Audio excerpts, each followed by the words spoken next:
तमाम दोस्तों को मेहर अली की तरफ से अस्सलाम वालेकुम। आप देख रहे हैं कदीम दास्तान यूट्यूब चैनल।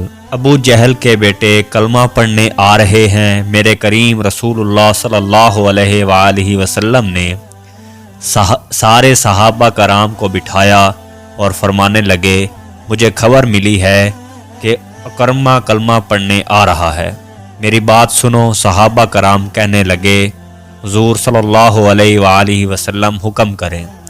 तो महबूब सल्लल्लाहु अलैहि वसल्लम ने फरमाया, कोई उसके सामने उसके बाप को गाली ना दे।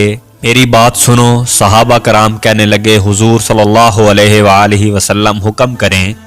तो महबूब सल्लल्लाहु अलैहि वसल्लम ने फरमाया, कोई उसके सामने उसके बाप को गाली ना दे, कोई उसके बाप को उसके सामने बुरा कह के ना पुकारे।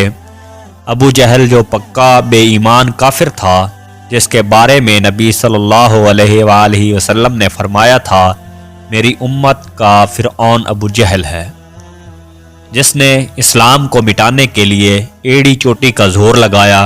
हज़रत अबू बकर सिद्दीक फरमाते हैं, मैं उस दिन इतना रोया कि मेरी दाढ़ी आंसुओं से भर गई।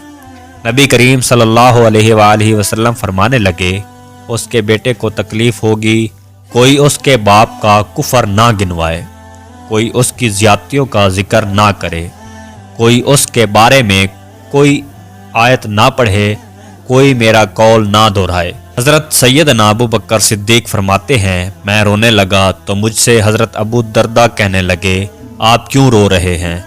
तो मैंने कहा, मैं रो रहा हूँ महबूब की रहमतुल आलमीनी पे कि महबूब ये किसके इस्तकबाल की तैयारियाँ कर रहे हैं, जिसने सारी ज़िंदगी तकलीफ़ दी।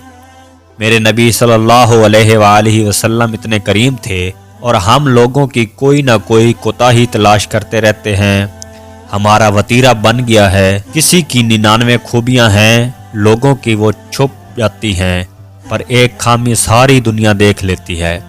ये हमारे अंदर की वो कमज़ोरी है जिसने हमारे उलमाए मशाइख और बुज़ुर्गों तक को मुआशरे के अंदर बदनाम कर दिया। अल्लाह हम सब को नबी सल्लल्लाहु अलैहि वसल्लम के तरीके पर चलने की तौफीक अता फरमाए, आमीन। तमाम दोस्तों से गुजारिश है, अगर वीडियो पसंद आए तो चैनल को सब्सक्राइब ज़रूर कर लीजिएगा और वीडियो को अपने दोस्तों तक शेयर ज़रूर कीजिए। फ़ी अमानिल्लाह।